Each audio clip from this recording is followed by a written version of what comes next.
Hi, everybody. Hello. Welcome to the 2025 Write On Contest Award celebration. We are super excited to be able to get together and celebrate all of our young writers.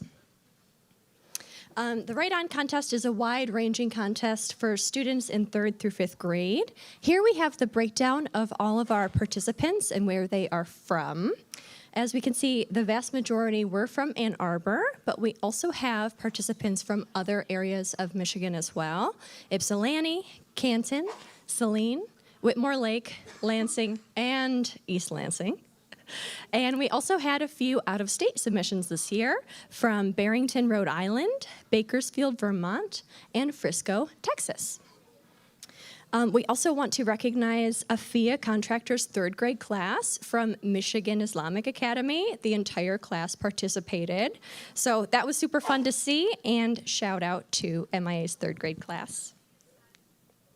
And we also want to take a minute to recognize and thank our contest judges for their time and effort judging all of the submissions. And we want to thank all of the writers, their families, and educators. We know that it takes a village, and we can see that a lot of hard work and effort went into all of the submissions this year.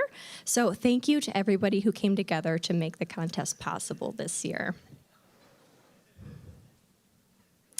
Now, I want to introduce you to our special guest speaker, Maria Dismondy.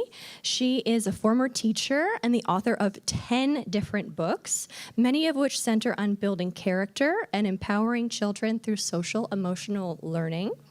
Some of her books include Buddy the Bucket Filler, The Fruit Salad Friend, The Jelly Donut Difference, The Little Linebacker, Chocolate Milk Por Favor, and The Potato Chip Champ. And she's also the founder of her own publishing company, Cardinal Rule Press. We are so excited to have her today, so please put your hands together and help me welcome Maria. All right, thank you everyone. I just have a real quick switcheroo here to do. It'll just take a few moments. 5, 4, 3, 2, 1. We should be up and running. Let's see. There we go, awesome. If you are a writer, raise your hand. If you are a reader, raise your hand. Hands down. If you are in this room excited because someone you are with is being celebrated, raise your hand. Fantastic, hands down. Well, this is such a blessing to be invited to be here because I used to be your age, if you can believe that, and I had big dreams of being something when I grew up. And those big dreams were being a teacher. And so a little bit about myself. You already know who I am. I am a mother. That's my favorite job of all. So we live in Novi, Michigan, actually. We have 3 children. One of them, who just got her license 2 weeks ago, is driving right now somewhere out there. And so I just need to take a deep breath because it's all fine. We have 2 dogs, which makes a very busy life, and with a husband. So it's a full life. And my dream was being a teacher, and I did. I taught for 12 years. I have a picture of my book club up here, ladies and gentlemen, and boys and girls, because I am a reader just as much as I am a writer, and I have been forever. And I have to tell you, readers, I used to get in trouble from my parents for reading so much. I don't know if any of you can relate, but we would be on vacation and I wouldn't speak to anyone because I would be reading all of the time, and my dad would say, Maria, you have to participate with the family. I would dive into a book and I would be lost. And so I started a book club 7 or 8 years ago, and we meet every month, and it is one of the highlights of my month is to be able to discuss books with others. So a lot of time I spend at schools speaking about the writing process and speaking about my writing journey. So let me tell you how I got there. So I was a teacher, and I taught 1st and 2nd grade. And this was back in the early 2000s. And one day I realized that a lot of the books that I was reading to my students had talking teddy bears and singing dinosaurs. And I thought, where are the children represented in these books? And back in the early 2000s, we didn't have Amazon, so I would go to the library to find the books, and you really couldn't find a lot of books that had that featured children as characters. And so I made it a mission to start writing books that featured children as characters. Now I want to show you a beautiful picture I drew when I was 2. If you were to ask me to illustrate a picture today, it would probably look a lot like that. I am a writer, I am not an illustrator. I have never enjoyed drawing pictures, and so all of my books have been illustrated by professional artists who I'm sure got in trouble when they were young for doodling all of the time. This is one of the illustrators that I've worked with. Her name is Donna Farrell. Donna had a lot of fun with our book, Chocolate Milk Por Favor, which was actually inspired by one of our students. And I'm going to tell you a little bit more about inspiration in a few moments here. But Donna illustrated a picture of herself. How do you think she did? Pretty good, huh? One of the things I want you to notice is that illustrators and writers, we all share similar tools. We start with paper and pencils. Put your finger on your nose if you have access to a piece of paper and a pencil. Awesome. If you don't, we can get that for you. And so I think it's beautiful to remind students who are dreaming of being in the creative arts that we all share similar tools. So Donna's process is quite cool, and I'm going to tell you about my process, but I wanted to share the illustrator process first. They all look a little bit different, but Donna starts on paper and pencil. She actually makes a mock-up of the book, and then she starts sketching out her pages. She then scans her sketches into a computer program, which is called Procreate, and she uses Procreate to add layers of color. Procreate is actually, I see you're making a connection to Procreate. It's accessible to students, which I think is really neat. And so nowadays, a lot of illustrators are using programs and platforms that are accessible to all of us. We talked a little bit about my books, but the very first book was called Spaghetti in a Hot Dog Bun. So I was inspired to write that story, and after the book came out and came into the world, I decided I would stick with realistic fiction, which is the type of genre I write. All of my books have real kids, and they have situations and environments that could really happen. So there are no dancing dinosaurs or singing fish in my stories. Some of my stories I've had the honor to write with other writers. So for example, The Juicebox Bully was written with Bob Sorensen, who is a big name in the educational community. He did Parenting with Love and Logic. The book, The Little Linebacker, was written with an NFL player who used to play on the Detroit Lions. His name is Stephen Tulloch. And Buddy the Bucket Filler is my newest book that came out last year. And this book was co-written with Carol McLeod, who is the woman who started the Bucket Filler books. Raise your hand if you know about the Bucket Filler books. Awesome. Yeah, so they go back a long time, but they have a beautiful concept that if we share kindness with others, we're filling their imaginary buckets. So let's talk a little bit about when I was your age, what my favorites were in reading and writing. I think I kind of already told you a little bit, but this was my favorite type of writing. There were 2.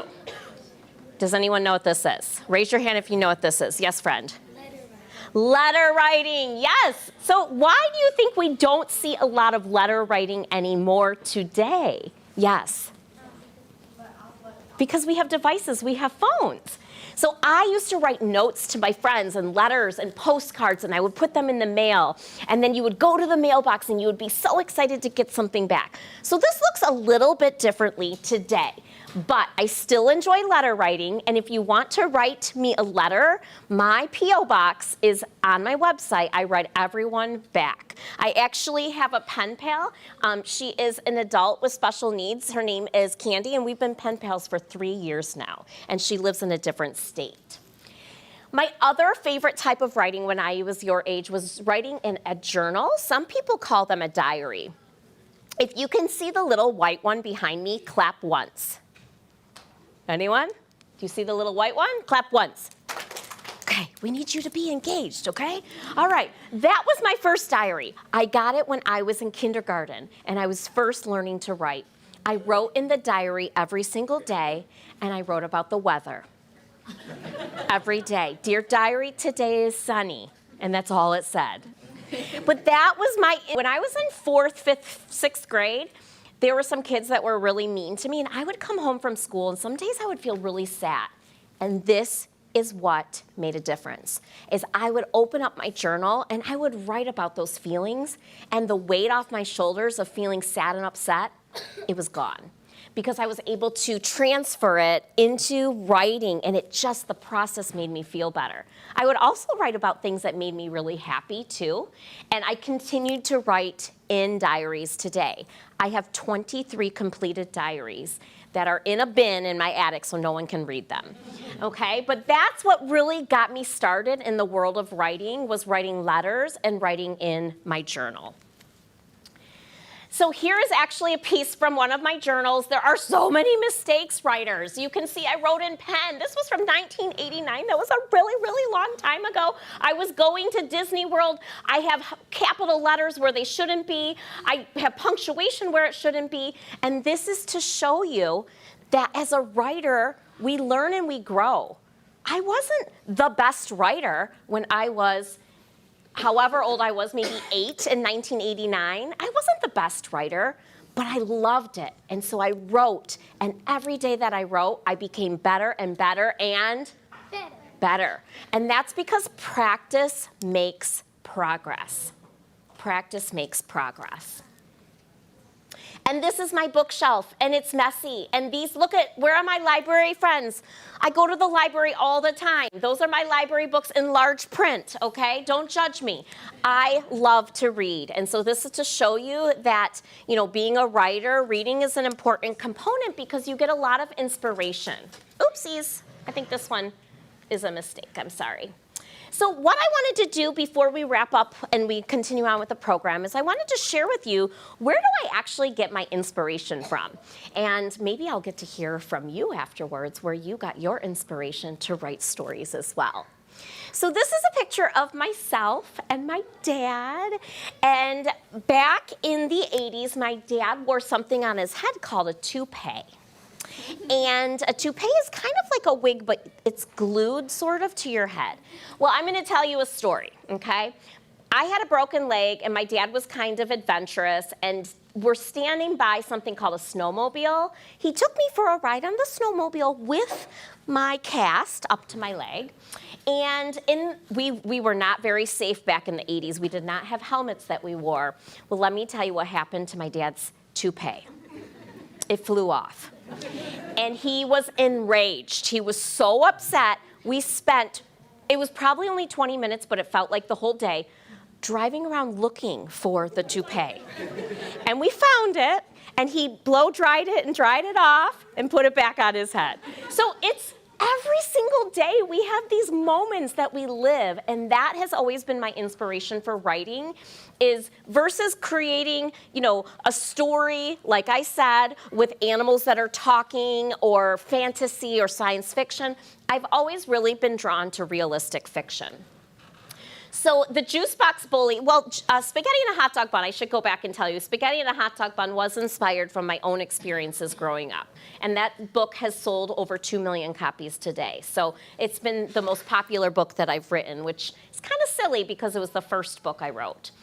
The Juice Box Bully was inspired because we took the characters from Spaghetti in a Hot Dog Bun and we brought them into a new story. So many people liked those characters that they wanted them in another story. So we recreated those characters. Pink Tiara Cookies for Threes. Now this kind of looks creepy, but this is a Halloween costume from when I was growing up, and that's how they looked. Okay, so this is me, that's Strawberry Shortcake, and these are my cousins. So when I was growing up on my street, there were 3 of us, and we were friends, and it was me, Kimmy, and Donna. And we always had drama because someone felt left out. So I actually was inspired to write Pink Tiara Cookies for 3, my book, based off of childhood friendships, and learning that there's always room for another friend. My story, The Potato Chip Champ, well, there I am in kindergarten eating a bowl of potato chips. And I still love potato chips today. So the inspiration for my stories come from my personal experiences. This book is about a student who has everything and another who doesn't. And I saw that there was a need for this message, being a teacher and seeing that there were so many different levels of financial situations in one community and in one classroom. Chocolate milk, por favor. This is my student back many years ago. His name was Gabriel, and he came to my classroom on the third day. What day? The third day of living in the United States. And he did not know any English, and he was scared. And boys and girls, ladies and gentlemen, he did so well because of the kindness of others in my classroom. Actions speak louder than words, and that is what I witnessed having Gabe in my classroom. People would wave him over like this. People would give him a thumbs up. What does a thumbs up mean? Good job. What about this? Okay, what about this? Hello or goodbye. Actions speak louder than words. So just a simple smile helped Gabe to know that he was in a safe place. He learned the language so quickly, and he did really, really well because of actions. The Jelly Donut difference was inspired by my own neighbors, and these are my two youngest, and they're actually characters in the story. And this is my Aunt Marvis, and she's a character in the story too. So I take people I love in my real life and I add them into my stories.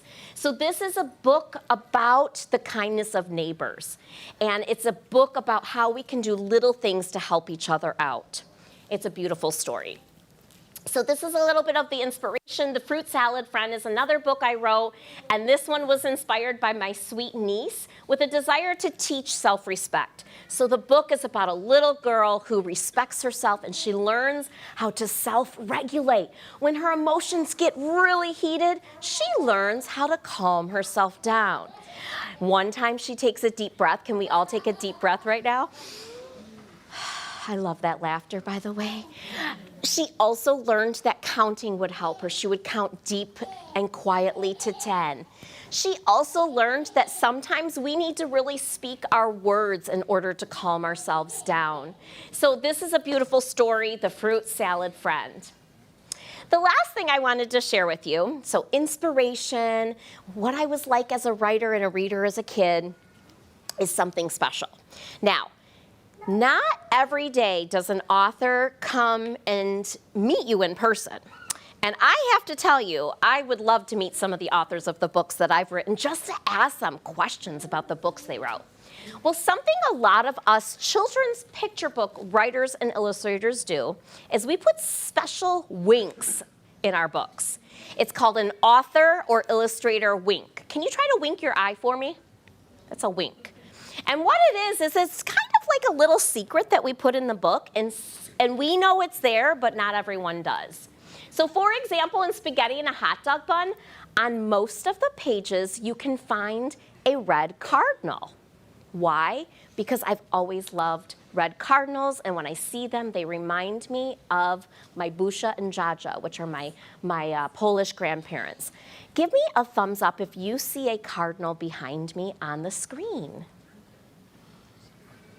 So, trick question, there is not a cardinal here, but there's one there, and there's one there. Very good. In Spaghetti the Hot Dog Bun, I had a cat at the time, and he makes a feature in the story. That's Bentley the cat, there he is in the story. So again, it's an author wink. We usually work with the illustrators to add these in. In Pink Tiara Cookies for 3, the illustrator did this without me knowing, and it's so cool. Because the story is about a friendship of 3 friends, there are things in groups of 3 on all or almost all of the pages. So do you see anything in a group of 3? And let's see if someone from the audience wants to share. Yes, friend? You see 3 spoons. Bingo. What else? Yes, friend, in the way back. The 3 plants on the windowsill, beautiful. What else? Yes. The flowers are in groups of 3. What else? In the way back, I see you. Yes. She's holding up 3 fingers. How many buttons does she have? 3 buttons. And if you could see the rest of the page, there would be 3 oranges. How many leaves are there? 3 leaves. So this is another fun author wink in our story. So before we leave today, we talked about 2 tools that have been helpful in my writing. Does anyone remember what those 2 tools were? Yes, friend? You've got it, pencil and paper. So if we think about tools, let me think of a tool, a hammer, okay? So a hammer is a tool. What's another name of a tool? You can just say it out loud. A saw. Okay, what's another name of a tool? A screwdriver. Okay, so tools help us to build, they help us to create something, and they help us to fix something. So for example, this beautiful library, there were tools that helped to build this library. And if something is broken, we can use those tools to fix it. It is the same in writing. We use tools to build and create our writing, but we also use tools to fix our writing. Now, I know, writers, that you are not sitting here because you created writing. You are sitting here because you created it and you fixed it. There's a difference. Let me say that again. You are not just here because you created a writing piece. You are here because you created it and you fixed it. And that is the difference between a successful writer and a writer who is simply creating content. We have to go into our writing and we have to fix the mistakes and we have to try to make it better because practice makes progress, right? Practice makes progress. So here's a couple more tools that I wanted to share before we wrap up my portion of the program. A couple more tools that we can use in writing. We talked about a pencil and paper, but guess what? There's ideas, organization, and there are writing conventions. So ideas, where do your ideas come from? This is an important one. I talked to you about where my ideas came from, but here's a question for you. Did you include enough information in your ideas to really create an entire story? Okay? So here's a picture of my son Dexter. This was kind of a wild, wintry, blustery day, and my daughter Ruby, who is the one driving out in Ann Arbor right now. Well, one day, I'm going to tell you an idea that I had for a short story. Ruby liked to hide objects when she was around 3 years old. And one day I handed her a banana. And I turned around to do something, and I turned back, and all of a sudden the banana was missing. And I said, Ruby, where's the banana? I don't know. I said, Ruby, where did you put the banana? I don't know. Writers, 2 weeks later, I found the banana in the driver's seat of this bus. And it was squished, and it was hairy and brown and gray and fuzzy and so disgusting. But I said, oh, this is a great idea for a story about a banana who took the school bus and drove all over and picked up his friends and picked up the oranges and the grapes and the cherries. And so I created a short story based off of a silly situation from my own experiences. So when you create an idea, you want to make sure that you have enough content to create an entire story, right? So my formula has always been, with picture books, I have 3 events that typically take place. So if the banana is going to pick up the friends, guess how many friends he's probably going to pick up? 3. And with each of those friends, there's going to be a small experience or event that takes place. And so that's always been my formula with ideas, is trying to come up with 3 situations that lead to the solution. Those 3 situations identify the problem and then lead to the solution of the story. Clap twice if you're still here. All right. Organization is so super important when we're writing.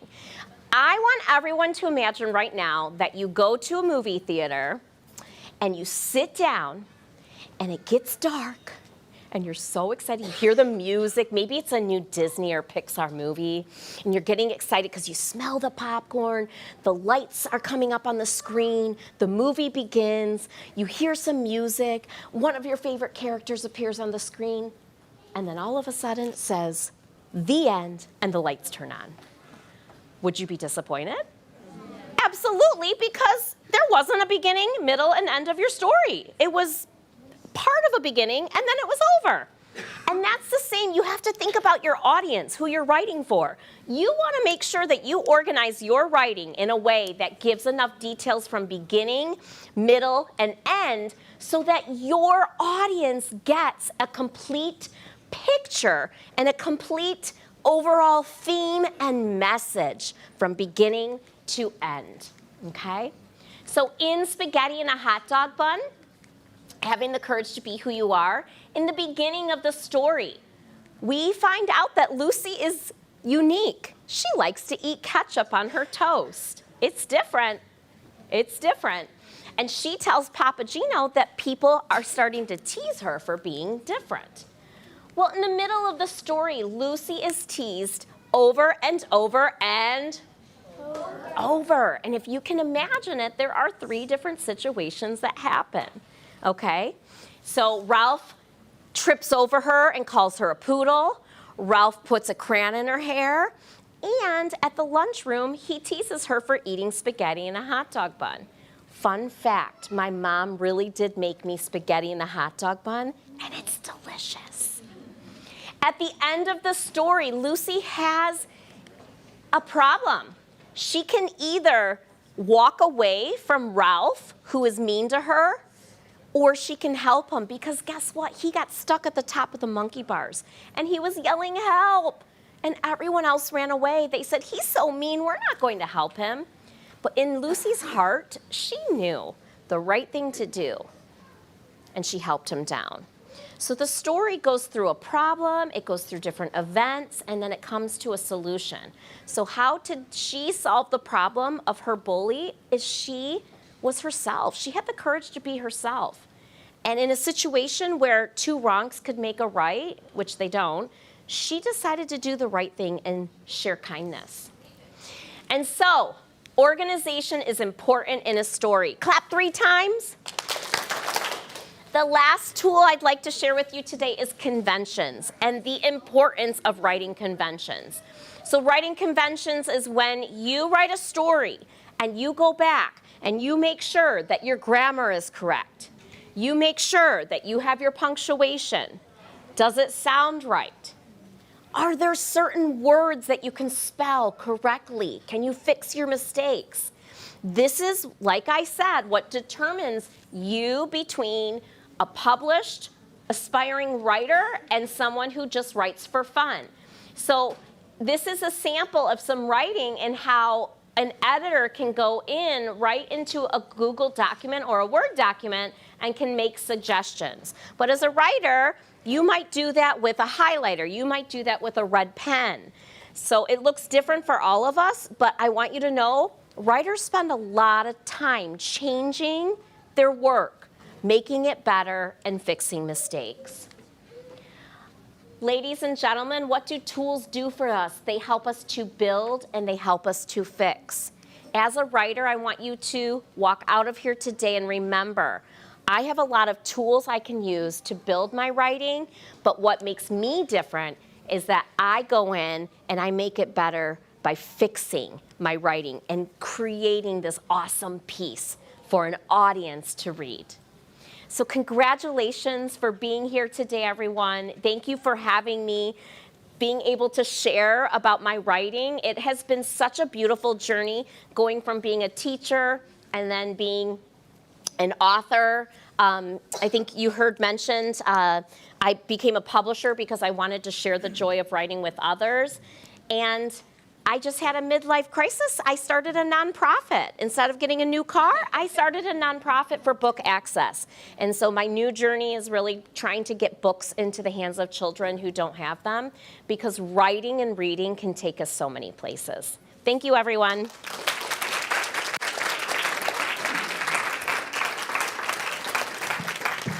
So now's a really great time to ask any questions you have for me. I've been in the industry for over 20 years now. I do not know everything, but I can definitely answer some questions if you have any. I will tell you something fun. The printer that our company, Cardinal Rule Press, uses is in Plymouth, Michigan. It's called Hatteras, which is not too far from here. So if you've ever wanted to see how a book gets printed, that could be something that you do. It's very local. And I know Ann Arbor has a couple printing presses too. Yes? How many drafts do you usually have of your book? Great question. How many drafts do you usually have of your book? I usually have 6 to 8 drafts before actually getting to a final piece.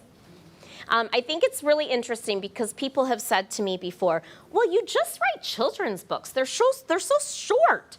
And I say, yes, but imagine only having 400 to 600 words to create a story. You have to pick those words wisely. You have to really pick those words wisely. Great question. Any other questions? Yes. Where do young authors get their materials published if they're interested? Where do young authors get their materials published if they're interested? There is a guide. It is called Writers. It's on Amazon. It comes out every single year. It's by Writer's Digest. It's called the Children's Writers and Illustrators Market. Okay, so it comes out every single year, and the book has every publisher in the continental United States, and it says what each publisher is looking for, and it will identify whether or not they're accepting student writers. And then I like the book because I'm more of a book person, but they also have online options too, where you can search for publishers looking for student writers. Writer's Digest. Yeah. Excellent. Well, thank you so much. I'll be here for a little while if you think of any questions.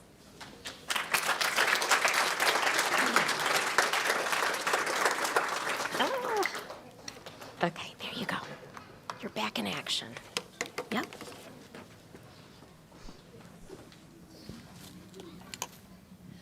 All right. Well, now it's time to announce the winners of our writing contest. First, second, and third place winners, their names and stories will be published online at aagl.org/writeon, and the winners will receive a Target gift card.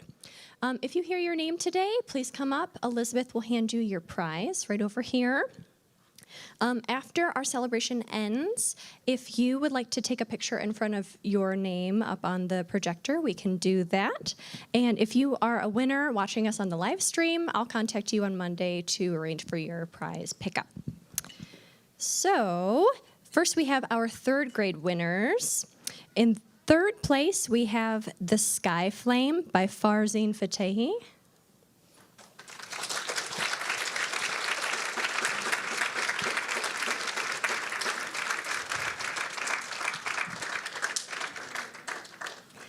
In second place, we have Daisy Saves Her Town by Lila Bushkul.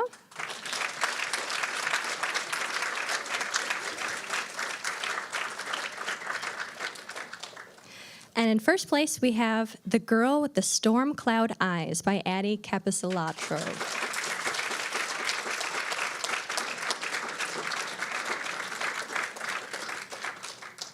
Next, we have our fourth grade winners. In third place, we have Popular Nobody by Anna Mendoza Bolina.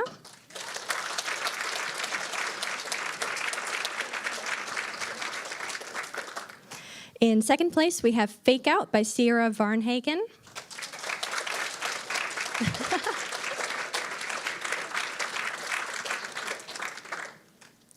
And in first place, we have The Puffball of Doom by Kauthar Abusar.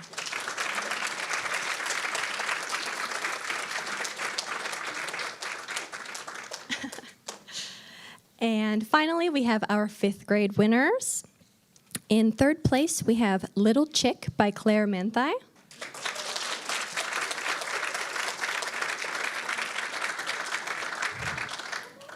In second place, we have The Bullied Wooly by Alyssa Boucher, one of our out-of-state applicants. And in first place, we have The Paper Airplane Race by Adam Liu.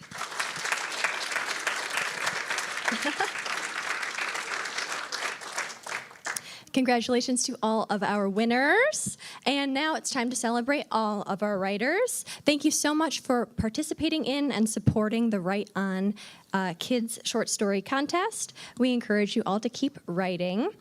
Please look forward to next year's Write On Contest for 3rd, 4th, and 5th grade. And writers from Michigan can look forward to our It's All Right Teen Contest for grades 6 through 12 next year as well. Thank you so much for joining us, and have a great rest of your day.